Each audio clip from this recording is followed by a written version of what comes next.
네, 계속 저희는 출애굽기 말씀을 살펴가고 있습니다. 지난 주에는 이제 세 가지 재앙에 대해서 살폈었죠. 이 개구리 재앙, 그리고 이 재앙, 그리고 파리 재앙에 대해서 살폈습니다.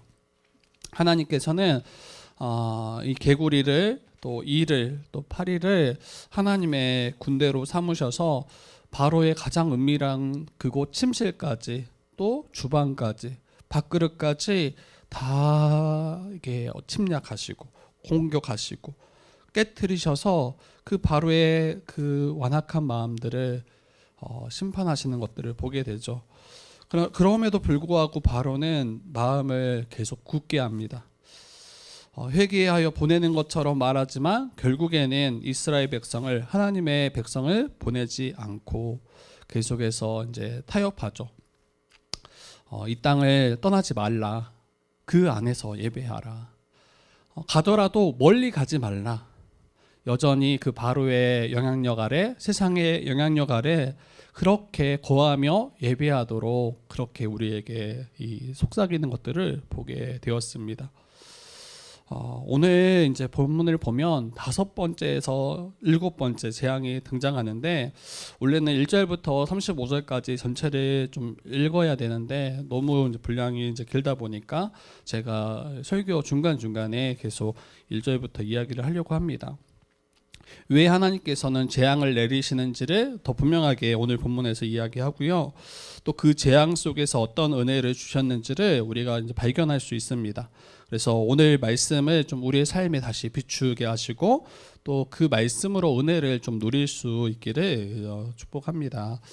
네, 우리 첫 번째 이제 전체적으로 했을 때는 이제 네 번째 이 다섯 번째 재앙인데 이 돌림병 재앙입니다. 돌림병 재앙. 요 하나님께서 모세에게 다시 말씀하세요. 바로에게 가서 내 백성을 보내라. 이스라엘을 보내라는 말씀이신 거죠. 그들이 나를 섬길 것이다. 그러니까 하나님이 왜 이 일을 행하시는가 너무 분명하게 말씀하세요. 하나님의 백성들이 이 애굽에서 건짐 받아서 하나님을 예배하도록 우리를 건지시는 거죠. 그의 백성을 건지시는 거죠. 우리를 구원하심도 마찬가지예요. 왜 우리를 죄와 사망에서 건지시는가 할 때 하나님 백성 삼으셔서 하나님을 예배하는 하나님의 참된 백성 삼기 위해서 우리를 구원하시는 거죠.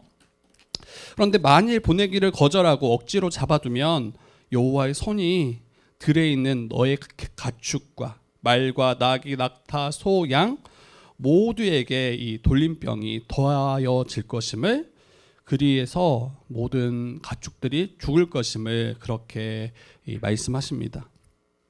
그리고 하나님께서는 기한을 정하시고 그 정하신 날이 이르렀을 때 모든 가축을 멸하실 것임을, 이 돌림병을 통해서 멸하실 것임을 말씀하세요. 바로는 애굽 사람들의 가축이 다 죽은 것을 이제 듣게 되고 보게 됩니다. 그리고 하나님께서 그 애굽의 심판을 명하실 때 또 다른 이야기를 하셨는데, 이 이스라엘 백성들이 거하는 고센 땅에는 그 돌림병이 침범하지 못할 것임을, 그 안에 있는 이스라엘 백성들의 가축들은 하나도 죽지 아니할 것임을 그렇게 말씀하세요. 그리고 애굽의 바로 왕은 실제로 그러면 고센 땅은 괜찮은지 사람을 보내서 확인합니다. 근데 정말로 그런 거예요. 애굽 온 땅의 가축들은 다 죽어나가는데 이스라엘에 속한 그 고센 땅에 거하는 가축들은 하나도 죽지 않는 것을 보게 됩니다. 이 돌림병으로 애굽의 그 가축들만 죽어나갔던 거죠. 여러분, 가축은 이 가축을 치는 거잖아요. 돌림병을 통해서 가축이 침을 당하는데, 이 가축은 고대 세계에서 그냥 경제 그 자체를 의미한다고 보시면 돼요. 가축이 있을 때 이 풍요를 누립니다.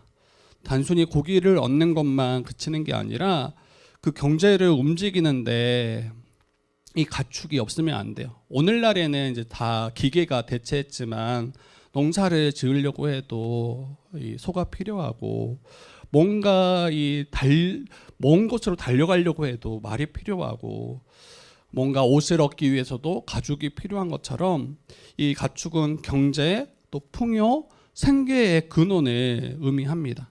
근데 하나님께서 이 돌림병을 이제 애굽 전역에 내리심으로 애굽 전역에 있는 그 셀 수도 없는 수많은 가축들을 다 치신 거예요. 그리고 하나님께서 이 가축을 치셨다라는 것은 우리의 생계의 근간인 경제를 무너뜨리신 것과 같습니다. 정말 부유했던 나라가 애굽이잖아요. 그 삼각지에서 수많은 곡식들이 크게 수고하지 않아도 다른 지역보다 많은 풍요를 누렸던 나라가 이 애굽인데 하나님께서 돌림병으로 가축들을 치시자 아마 그 경제가 휘청했을 거예요. 그 모든 경제가 다 무너져 내리는 것처럼 보였을 것입니다. 여러분, 이처럼 살아가면서 우리와 뗄 수 없는 가장 중요한 지점이 경제인 것 같아요. 그래서 늘 기도할 때도 이 나라의 경제를 위해서 우리가 늘 기도하죠. 취업이나 직업이나 또 수많은 우리의 어떤 생계에 필요한 그러한 물질들을 위해서 기도합니다. 그 자체가 잘못된 기도가 아니에요. 그만큼 우리 일상을 살아가는데 정말 중요한 그런 부분이죠. 다른 나라들 보면 크게 경제적인 위험을 당하는 나라들 보면 진짜 수많은 사람들이 다 실업자예요. 그 젊은 청년들이 일자리조차 얻지 못하고 늘 길거리에서 서성거리며 그러면 이제 범죄율도 높아져 가고 서로에 대한 정도 다 사라져 가는 것들을 그렇게 보게 됩니다. 이처럼 꼭 필요한 부분이 경제입니다.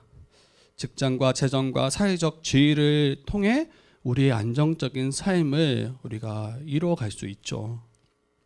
이것 자체가 문제가 아니지만 정말 문제는 하나님보다 이러한 것을 지나치게 의존할 때가 문제입니다. 이것이 있어야만 나의 삶이 안정적이고 이것이 있어야만 우리가 안전하다 그렇게 여길 때. 근데 애굽 사람들이 섬겼던 그 헛된 우상, 거짓 신이 바로 이 부분인 거예요. 그리고 하나님께서는 이 모든 가축을 치심으로 이 경제를 크게 흔드시는 것들을 보게 되는 거죠. 이걸 통해서 뭘 보여주시냐면 정말 우리가 의지해야 될 분, 우리의 모든 생계의 근간, 근원, 우리를 먹이시고 입히시는 분이 정말 하나님이심을 우리가 믿고 그분만을 의지하는가를 보게 하십니다. 여러분, 우리를 지킬 수 있고 우리를 안전하게 보호할 수 있다라고 생각했던 그 모든 게 한순간에 마치 하나님께서 애굽의 모든 가축을 치실 때 다 흔들려 버렸던 것처럼 한순간에 이 모든 것들이 다 흔들려 버릴 때가 있어요. 그리고 역사적으로 우리는 그러한 일들을 종종 보고 왔습니다. 우리나라만 봐도 1997년에 외환위기가 찾아왔죠. 저는 그때 이제 학생 때라 이거를 아주 크게 실감하지는 못했던 것 같아요. 그리고 제가 이제 지방에 살았다 보니까 더더욱이나 다들 농사 짓고 그리고 그런 이제 문화였기 때문에 거기에 대해서 아주 크게 느끼지 못했는데 계속해서 TV나 방송에서 그러한 부분들이 얼마나 심각한지를 계속해서 듣게 됐죠. 결국에는 국가 부도가 나게 됩니다. 그리고 국제통화기금인 IMF가 여기에 이제 개입하게 되었고 구제 구명을 요청했던 시기가 1997년 또 98년도예요. 그때 수많은 기업들이 다 줄도산 났고 수많은 사람들이 하루아침에 빚더미에 앉았고 가장 안전하다라고 여기는 대기업들조차도 버텨나지 못하고 무너지는 것들을 보게 됩니다. 전날까지만 해도 기업의 간부였어요.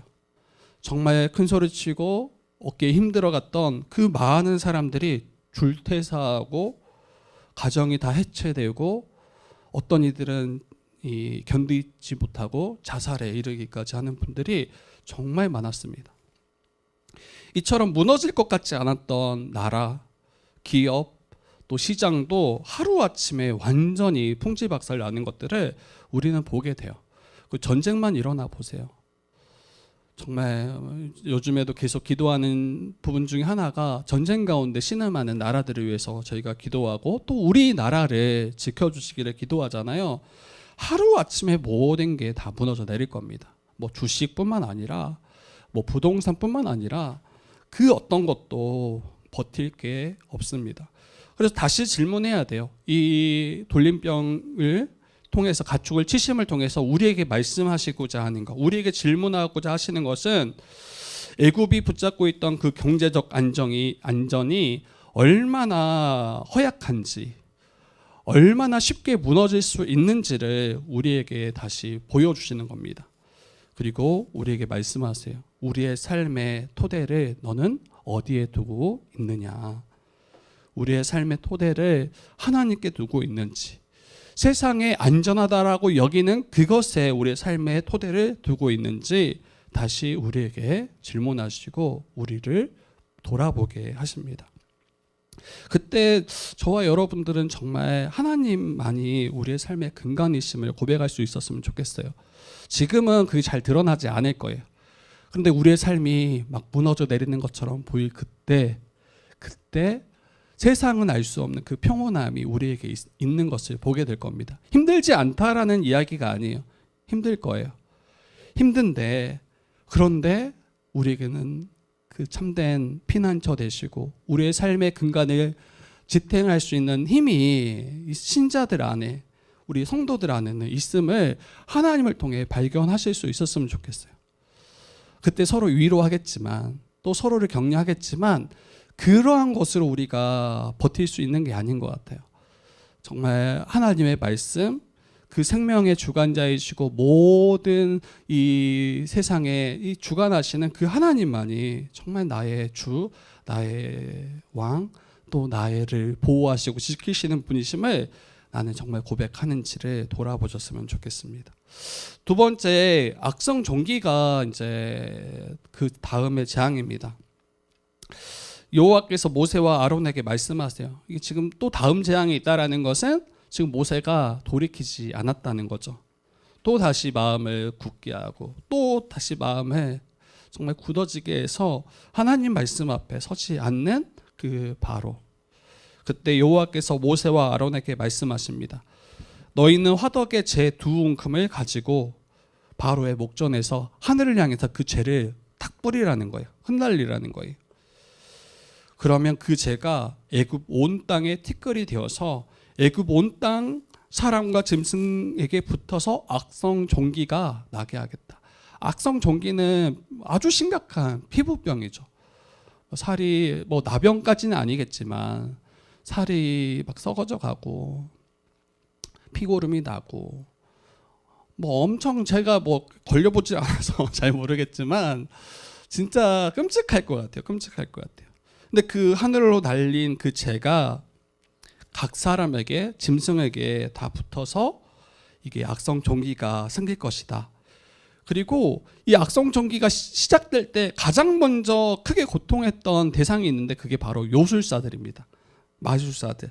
그 나일강을, 그 강물을 피로 바꿨을 때 그들이 따라하잖아요. 나일강 물을 떠와서 피로 바꾸고, 또 개구리를 올라오게 했을 때 요술사들이 그 바로 앞에서 아론이 행했던 그 이적을 똑같이 따라했던, 흉내내었던 요술사들. 근데 그 악성 종기가 요술사들로부터 시작해서 애굽 모든 사람들에게 생기기 시작합니다. 앞선 돌림병은 가축을 치신 사건이에요. 모든 경제의 근간인 가축을 다 치셨던 사건이었더라면 악성 종기는 짐승을 치실 뿐 아니라 사람들의 몸을 직접 치신 사건입니다. 하나님께서는 이를 통해서 또 우리에게 말씀하시는 부분이 있습니다. 우리 자신이 얼마나 연약한 존재인지 보라고 말씀하신 것 같아요. 너는 너 자신조차 지킬 수 없는 연약한 존재야 라는 것을 우리에게 말씀하십니다. 여러분, 세상에 많은 사람들도 신도, 세상도 그 어떤 것도 믿을 수 없다라고 말씀하시는 분들이 꽤 많아요. 세상에 많은 사람들이 그 어떤 것도, 세상에 그 어떤 것도 어느 누구도 나는 믿을 수 없어, 어떤 신도 나는 믿지 않아, 그러면서 말씀하시는 게 나는 나 자신만을 믿어라고 이야기합니다. 그런데 그 고백이 얼마나 어리석고 얼마나 부질없는 고백인지 가장 실감나게 마주하는 자리가 질병의 자리입니다. 질병 앞에서는 자신이 아무것도 아님을 고백할 수밖에 없는 연약한 자가 나 자신임을 고백하게 되죠. 그리고 요술사를 먼저 치셨다라는 게 의미가 있는데, 여러분 요술사들은 앞에서 큰 이적을 행하는 그런 모습도 있지만, 이 요술사들은 애굽 사회에서 지식과 지혜 그리고 의술을 감당하는 존재였습니다. 의술이라는 건 사람을 치유하고 고치는 그 일들을 이 요술사들이 감당했던 부분이에요. 바로도 그러한 요술사들을 곁에 두고 그들로부터 지혜와 지식을 얻고, 질병이 걸렸을 때 그들을 의지해서 병에서 고침받는 그런 역할들을 요술사들이 했던 겁니다. 앞에서 놀라운 이적을 행했지만 지금 이 악성종기 앞에서는 요술사들이 다 이 악성종기에 이거에 이제 고통하고, 그래서 바로 앞에 모세 앞에 설 수조차 없이 그렇게 무너져 있는 것들을 보게 되는 거죠. 여러분, 이 악성종기 재앙은 요술사들을 찢었을 뿐 아니라 그들이 믿는 그 치유의 신이 아무것도 아님을, 그들이 믿고 의지하는 그 치유의 신, 애굽 사람들이 믿었던 치유의 신은 이 이모텍이라는 그런 여신을 가리킵니다. 이 신은 질병의 신이라고도 불리기도 하고 의술과 치유의 신으로 사람들이 믿었어요. 그래서 이 애굽 사람들 그 앞에서 절하고 그 앞에서 경배함을 통해서 자신들이 고침받고 자신들의 질병을 해결할 수 있다라고 믿었던 거죠. 그런데 하나님께서는 어떻게 행하십니까? 애굽 전역의 모든 사람들에게 이 악성 종기가 발병하도록, 그래서 고통하도록 행하시죠. 하나님께서는 애굽을 지배하는 치유의 신이 정말 아무것도 아니며 처참히 완전히 짓밟으시는 모습을 보게 됩니다. 여러분, 저는 우리가 붙잡고 의지하는 그 건강이 어찌 보면 오늘날의 치유의 신이라고 볼 수도 있을 것 같아요. 많은 사람들이 건강만 하면, 건강만 있으면, 그리고 다른 거 바라지 않고 건강하기만을 이제 바라는 그런 우리의 마음들, 이런 마음이 없는 분들은 아마 없을 거예요. 그런데 건강할 때 참 교만하기 쉽습니다. 내 몸이 성하고 정말 두 팔, 두 다리 정말 내가 원하는 대로 움직이고 행하려고 할 때, 그때 참 교만하기 쉬워요. 건강하면 돈을 혹 다 잃는다 할지라도 어떤 분들은, 긍정적이신 분들은 내가 다시 일어날 수 있다라고 그렇게 마음을 먹고 또 다시 일어설 수 있을 것처럼 보입니다. 그런데 건강을 잃어버리면 여러분 정말 아무것도 소망하기가 힘든 것들을 보게 되죠. 저도 이제 두통이 좀 자주 오는 편이에요. 우리 지체들은 다 알겠지만 또 두통이 오면 좀 심하게 오는 편입니다. 그래서 한 번 두통 오면 한 3일에서 4일 정도는 그냥 꼼짝없이 그냥 이 자리에 누워서 약을 먹고 쉬어야 이제 이게 해결될 때가 종종 있습니다. 근데 그때 제가 그 이전까지는 막 미친 듯이 달려요. 해야 될 사역들도 많고 감당해야 될 여러 일들이 너무 많고 돌봐야 될 것도 많고, 그런데 딱 이 두통이 딱 한 번 와서 저를 끌어가면 진짜 모든 것들을 다 손에 놓고 그저 은혜만을 바랄 수밖에 없는 저를 보게 돼요.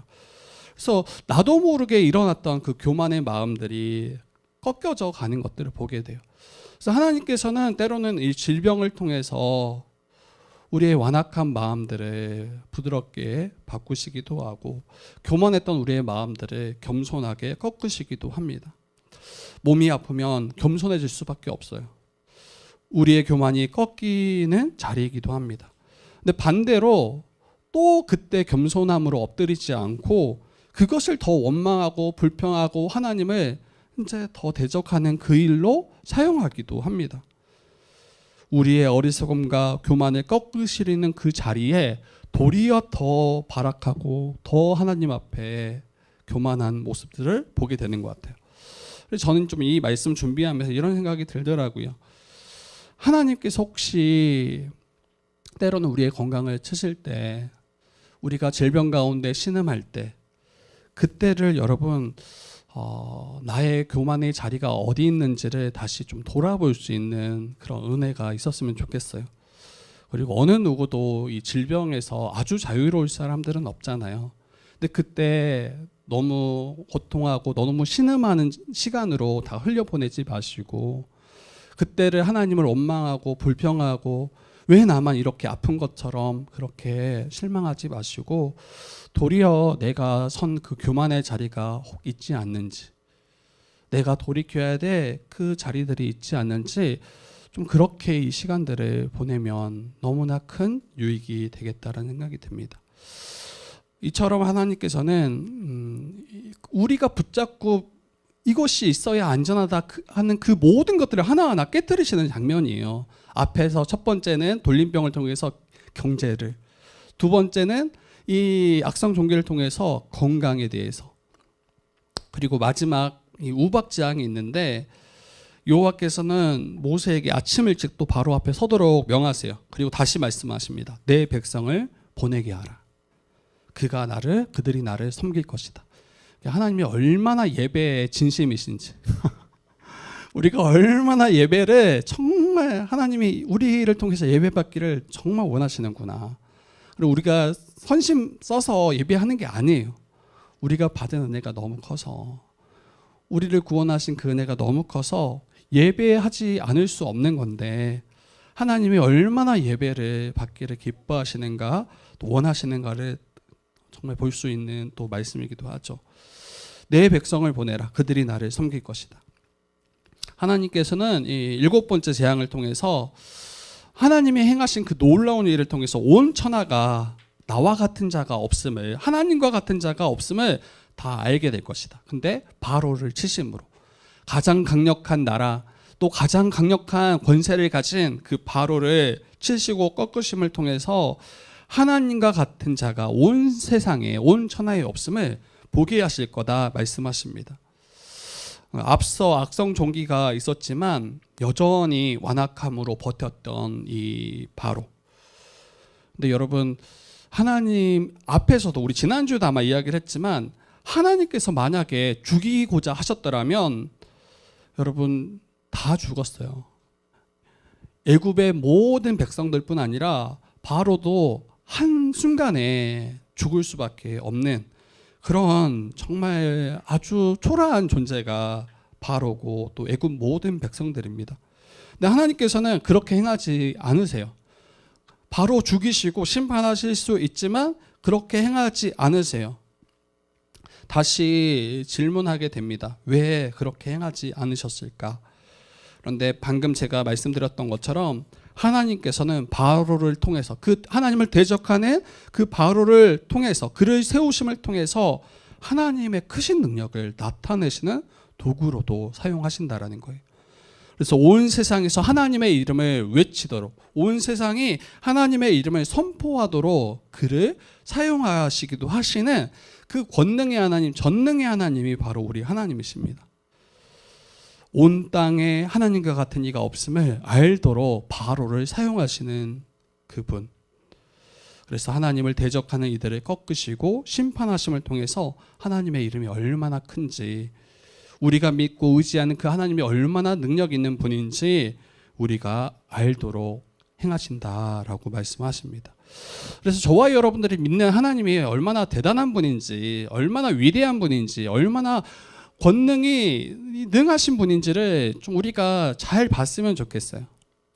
우리가 바라보는, 우리가 믿는 그 하나님은 뭔가 연약하고 뭔가 굉장히 초라하고 보잘것없는 그런 분이 아니라 온 세상에 크게 외치고 그분의 권능을 선포하고 찬양할 만한 그런 분이시고, 도무지 꺾을 수 없다라고 하는 그 바로조차도 완전히 꺾으시는 분이 바로 하나님이세요. 그 하나님이 저와 여러분을 지키시겠다, 우리를 이끄시겠다라고 약속하신다면 이게 얼마나 안전한 건지를 우리가 알아야 됩니다. 그런데 이제 그거를 잘 모르죠. 그래서 기도하지 않고, 그래서 그 하나님을 의지하지 않고, 그 하나님을 바라보지 않는 것들을 보게 될 때가 있어요. 근데 이 우박 재앙을 통해서 그렇게 행하시겠다라고, 그렇게 하나님을 보게 하시겠다라고 이야기하시는 거예요. 결국 모세가 하늘을 향해서 지팡이를 들자 여호와께서는 우레소리를, 천둥이죠. 하늘이 천둥으로 이 애굽 전역에 천둥 소리가 울려 퍼지기 시작하고 우박이 떨어집니다. 근데 이 우박이 굉장히 컸을 것 같아요. 그 요한계시록에 보면 우박 재앙이 또 나와요. 근데 그 무게가 어마어마해요. 이 작은 우박이 떨어져도 그거를 맞아도 따갑고 아프잖아요. 그리고 빗줄기만 정말 강해도 그 큰 빗줄기를 맞으면 따갑습니다. 근데 제가 살다가 한 요만한 우박을 실제로 몇 번 봤어요. 한국에서도 가끔 요만한 우박들이 떨어지는데 진짜 무섭습니다. 막 창문 깨지고 정말 한 사람도 거리에 활보하지 못해요. 그냥 건물 밑에서 아니 건물 안에서 피해서 그치기만을 기다려야 되는데, 지금 이 애굽을 강타한 그 우박을 보면 제가 볼 때는 굉장히 큰 우박들이 떨어졌을 것 같아요. 짐승들도 맞으면 다 떨어져 나가고 사람들도 다 죽어 나가는 거죠. 그리고 들판에 있는 식물들, 나무들 다 꺾여 나가고 완전히 짓밟혀지는 그 모습을 보게 돼요. 얼마나 무서운 이 하나님의 재앙을 그들이 직접 보게 됐을 것입니다. 여러분, 이를 통해서 보여주고자 하시는 게 너무 분명해요. 하나님께서 창조주 하나님이심을, 모든 만물, 온 세상을 통치하고 다스리시는 분이 바로 우리 하나님이심을 말씀하시는 거예요. 하나님은 하늘의 모든 것들을 주관하시죠. 비를 내리시기도 하시고 태양을 비추시기도 하시고 바람을 불기도 하시고. 근데 애굽 사람들은 어떻게 믿었습니까? 하늘을 주관하는 신이 있고 폭풍을 주관하는 신이 있고, 이 모든 것들을 통해서 이 농사를 짓는 문화는 여러분 결국에는 기후가 따라줘야 이 풍년을 맞이합니다. 그래서 그들이 이 풍년을 위해서 이 풍요를 가져다 준다고 믿었던 그 애굽의 신, 하늘신, 폭풍의 신, 이러한 신들을 믿고 섬겼던 자들이 애굽 사람들이죠. 그런데 하늘에 큰 천둥이 칠 뿐 아니라 커다란 우박을 떨어뜨려서 모든 것을 다 죽게 하시는, 모든 것을 다 꺾어버리시는 그 하나님의 재앙. 그래서 너희들이 믿는 하늘신, 너희들이 믿는 세상의 헛된 신, 그들이 참신이 아니라 하나님만이 참신이심을 분명하게 보여주는 거예요. 창조주가 누구이신지, 우리가 믿는 그 주님이 어떤 분인지를 분명하게 우리에게 말씀하십니다. 그리고 우박은 그들이 믿었던 것들을 다 깨뜨리시는 하나님의 권능의 손이에요. 모든 들에 있는 식물들과 곡식들을 다 상하게 하잖아요. 내가 믿고 의지했던 그 하늘에 주관하는 신과 세상에 내가 붙잡고 있던 그 모든 것들을 완전히 깨뜨리시는 재앙이 바로 이러한 재앙입니다. 그리고 우박 재앙에 있어서 특이점이 있는데, 애굽 사람들 중에 우박 재앙을 피한 자가 한 명도 없어요. 그 애굽이 얼마나 넓겠어요. 근데 모든 곳에 이 우박이, 커다란 우박이 떨어질 뿐 아니라 천둥이 칠 뿐 아니라 또 불도 함께 떨어졌다라고 이야기해요. 이게 하나님의 심판이 분명한 거죠. 그런데 이 재앙에서 피한 자들이 있습니다. 피한 자들. 이 애굽 전역을, 애굽에 있는 모든 들판을 다 초토화시켰던 이 우박 재앙을 피한 자들이 있는데 딱 두 부류의 사람이에요. 딱 두 부류의 사람. 여기서 먼저 피하는 자들이 있는데, 하나님께서 이 재앙을 허락하시기 전에 먼저 바로와 아론을 통해서 바로에게 이 심판이 있을 것을, 이 재앙에 있을 것을 분명하게 알려주셨죠. 그리고 이 재앙을 내리시기 전에 너희 백성들에게, 또 너희 신하들에게 사람을 보내서 알려라. 내가 들판에 있는 모든 것들, 밖에 나와 있는 모든 것들을 다 꺾고 죽일 것인데, 말씀을 듣고 순종함으로 집으로 피하면, 살 것이다 라고 말씀하세요. 이를 통해서 분명하게 알 수 있는 게 있죠. 하나님은 애굽의 재앙을 내리심이 단순히 애굽을 멸하시고 망하게 하시기 위함이 아니라, 다시 이야기하지만 하나님께서는 말씀을 듣고 피하도록, 말씀을 듣고 구원받도록 하시는 게 하나님의 본래 뜻이에요. 하나님께서는 심판을 행하실 때 한 번도 우리에게 말씀하지 않고 갑자기 이렇게 행하시지 않아요. 오래 전부터 또 그 심판 앞서서 말씀으로 경고하십니다. 말씀으로 내가 너를 칠 거야. 내가 너를 칠 거야. 다시 돌이키게 할 거야. 이렇게 경고하십니다. 그리고 그 말씀에 믿음으로 반응하는 자는, 그래서 피하는 자는 살지만 말씀을 듣지 않고 또 그 말씀을 듣고도 무시하는 자는 하나님의 심판을 피할 수 없을 것임을 말씀하시는 거죠. 그래서 하나님께서는 재앙을 내리시기 전에 항상 모세와 아론을 먼저 보내세요. 그리고 나의 백성 이스라엘을 보내라 이렇게 말씀하시고, 너희가 바로가 행하지 아니하면 재앙을 내릴 것이다 말씀하세요. 오늘날도 동일합니다. 하나님께서는 공의의 하나님이시기 때문에 여러분, 하나님께서 심판을 행하신다라는 것은 이건 너무 마땅한 일이고 하나님의 속성과 성품에 부합한 일이에요. 하나님이 죄에 대하여, 하나님이 죄인들에 대하여 심판하시는 것은 반드시 일어날 수밖에 없는 일이에요. 그러면 하나님이 불의하고 무자비하신 분인가? 아니라는 거예요.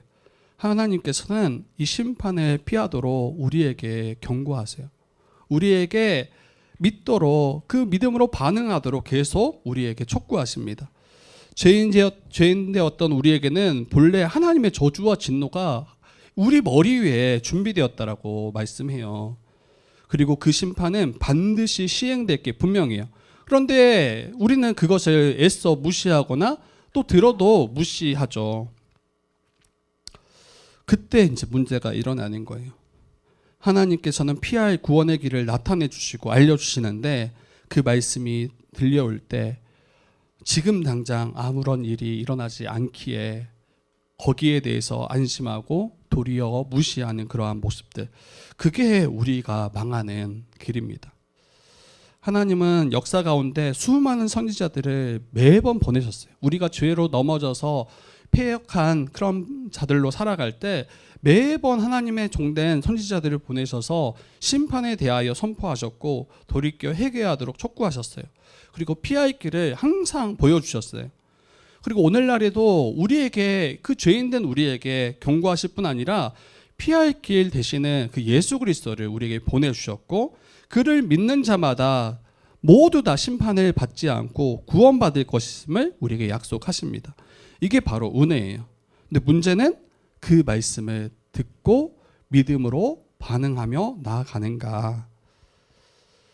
그리고 두 번째로 피했던 그룹이 있는데, 첫 번째는 애굽 사람들에게도 이 피할 길을 내주셨다라는 것이 너무 큰 은혜요 감사일 뿐 아니라, 두 번째로는 여러분, 하나님의 백성들을 위해서 피할 길을 이미 내어주셨어요. 고센 땅이라는 곳에 하나님께서 거하게 하시고 그곳에 재앙을 임하지 않도록 막으십니다. 그래서 처음에 요셉을 통해서 이 애굽으로 내려갔던 이스라엘 백성들, 그런데 고센 땅에 머물도록 요셉이 이 바로에게 청했을 때 그걸 허락하잖아요. 여기에서부터 하나님의 그 구원의 계획들을 우리가 살펴볼 수 있는 것 같습니다.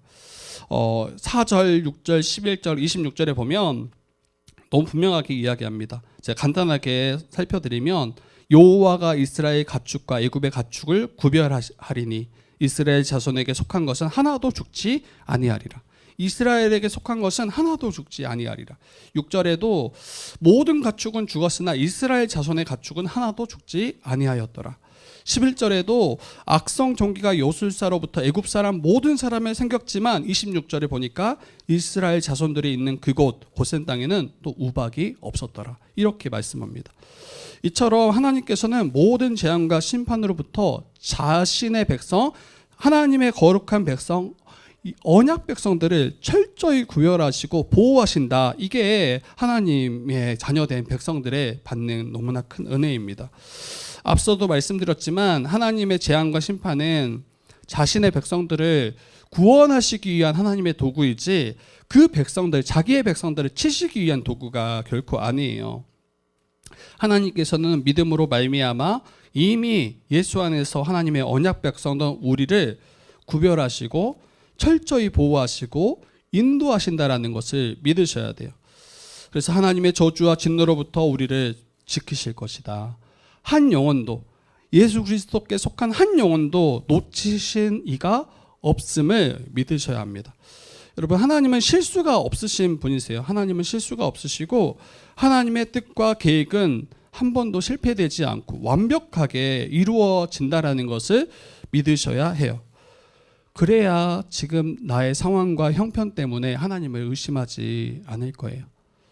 내 상황이 흔들릴 때, 내 토대가 무너질 때, 그때조차도 하나님이 얼마나 신실한지를 좀 확신하시고 믿으실 수 있었으면 좋겠습니다.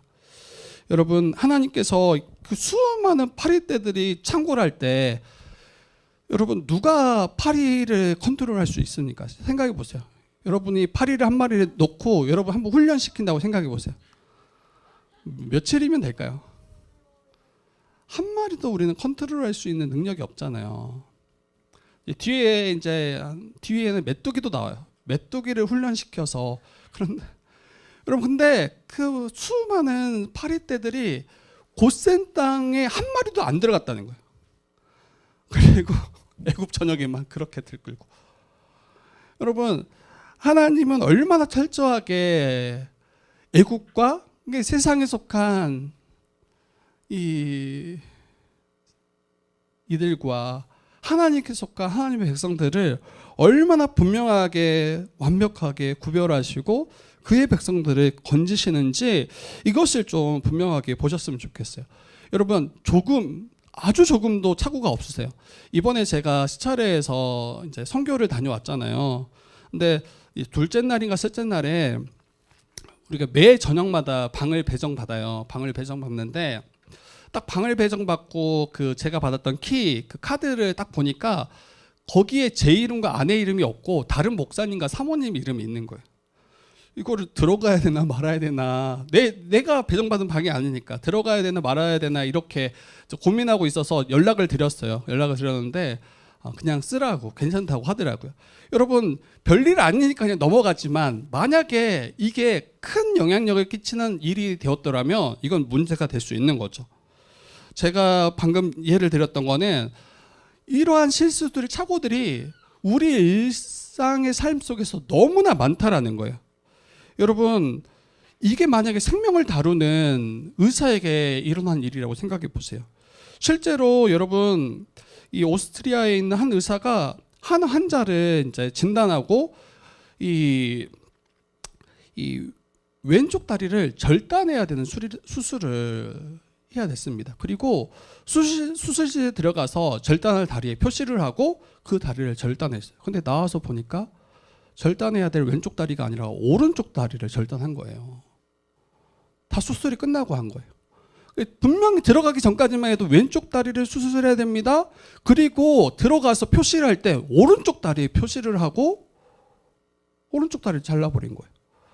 그러면 여러분, 나와서 어떻게 해야 되냐면 또 남은 그 왼쪽 다리를 또 절단해야 돼요. 하루아침에 두 다리를 다 잃어버리는 그 의료사고가 일어났습니다. 여러분, 이런 것뿐 아니라 정말 생명을 다루는 이 중요한 일에 너무나 많은 의료사고들이 실제로 일어나잖아요. 그때 이걸 하소연할 때도 없고 이 억울함을 풀어줄 때도 없는데, 우리의 구원의 문제는 여러분 그것보다 훨씬 더 중요한 부분이죠. 우리의 인생의 삶의 우리의 구원의 문제, 이 땅에서의 삶뿐만 아니라 영원한 우리의 삶을 결정하는 그 일인데, 만약에 하나님께서 너무 바쁘시고 피곤하셔서 갑자기 구원할 이름에 구원받지 못할 이들의 이름이 기록되어 있고, 또 구원받을 자들 중에 구원하지 않고 도리어 이 지옥에 보내는 일들이 일어나 버린다면 여러분, 진짜 이거는 미칠 노릇입니다. 그런데 오늘 말씀을 통해서 너무 분명하게 말씀하세요. 하나님께서는 자신에게 속한 언약 백성을 완벽하게 구분하세요. 구별하세요. 이거를 흔들리거나 착각하시거나 우리는 우리의 믿음에 대해서 때로는 의심하잖아요. 저는 그건 괜찮다고 생각해요. 내가 정말 구원받을 수 있을지, 정말 내 믿음이 분명한지 때로는 우리도 막 흔들리잖아요. 근데 만약에 하나님께서 우리를 향해서 그렇게 뭔가 구원받을 것 같기도 하고 구원받지 못할 것 같기도 하고 뭔가 괜찮은 것 같으면서도 또 안 괜찮고, 그때 여러분 어떻게 할 거예요? 저한테 판단하라고 하면 아마 수많은 구원받은 자를 지옥으로 보내거나 또 지옥 가지 말아야 될 분들은 또 천국으로 보내고, 이런 일들이 막 다반사로 일어났을 게 분명해요. 그런데 하나님은 여러분 자신에게 속한 언약 백성들을 완벽하게 구별하세요. 그리고 그들을 지키신다라는 거. 한 명도 자신의 실수로 잃어버리지 않고, 하나님께서는 돌이키지 아니한 대적들을 한 명도 심판하지 않고 넘어가지 않는다라는 것을 기억하셨으면 좋겠습니다. 여러분, 오늘 말씀은 이제 마치려고 해요. 하나님의 구원은 단순히 애굽에서 이스라엘 백성들을 건져내시는 구원이 아니에요. 하나님께서는 오랜 세월 동안 애굽의 종으로 살아왔던 이스라엘 백성들, 애굽의 거짓 신에 물들고 헛된 사상에 물들어서 하나님의 백성임에도 불구하고 세상 사람들과 똑같이 살아왔던 그들을 건져내시기 위해서는 우리가 믿고 의지했던, 따랐던 그 헛된 우상들을 하나씩 다 깨뜨리십니다.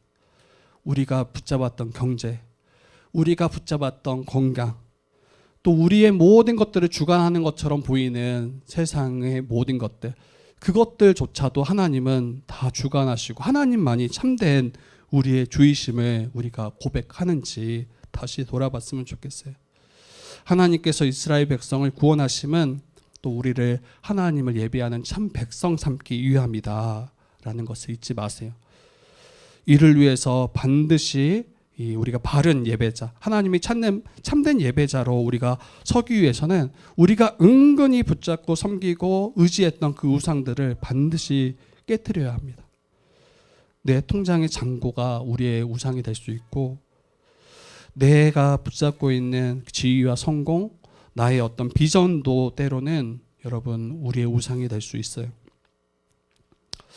그러한 것들이 현대판 애굽의 신일 수 있습니다. 그런데 하나님께서는 권능의 손을 드셔서 우리의 거짓 신들을 흔들어 대실 것이며, 또 우리를 때로는 이 치심을 통해서 우리의 완악한 마음들을 또 돌이키시기를 또 원하십니다. 그래서 예배자 삼으시기 위해서. 그리고 하나님께서는 재앙과 심판을 행하시지만 앞서 경고하시는 분이시다. 그래서 피할 길을 반드시 허락하시는 분이시다. 우리에게 필요한 것은 뭡니까? 그 말씀을 듣는 거예요. 그 말씀을 듣고 그 말씀을 믿고 순종함으로 나아가는 것. 이게 우리에게 필요한 부분들입니다. 그리고 이러한 믿음이 결국에 우리의 생명과 이 죽음을 이제 가릴 거예요. 이게 바로 믿음이죠.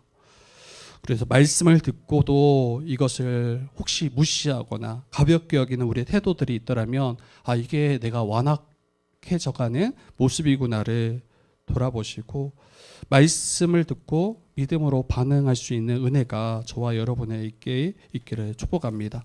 그리고 마지막으로 하나님께서는 반드시 자기 백성을 구별하십니다. 그리고 끝까지 보호하신다라는 걸 믿으시기 바라요. 우리로서 우리의 구원을 좌지우지할 수 없어요. 은혜로 받은 그 구원은 하나님께서 끝까지 은혜로 우리를 이끌어 갔을 겁니다.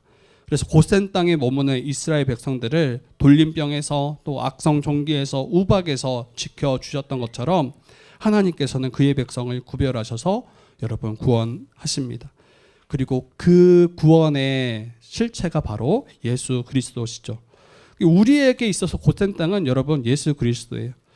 예수를 믿음으로 예수님께 속한 자, 예수를 믿음으로 예수님과 연합한 성도, 예수 그리스도를 믿음으로 그분 안에 거하는 신자는 여러분 하나님의 심판과 재앙으로부터 완벽하게 완전하게 보호하시고 지키실 것을 우리가 믿으셨으면 좋겠어요. 그리고 조금 더 확장해서 좀 적용해 보면 여러분 우리의 예배의 자리가 고센 땅입니다. 왜냐하면 주의 말씀을 듣고 그 말씀으로 우리가 통치받기 때문에. 또 우리가 함께 나누는 말씀의 자리들, 또 함께 기도하며 또 함께 회개하며 나아가는 우리의 그런 기도의 자리들, 이게 우리에게 곧센 땅임을 기억하셨으면 좋겠어요.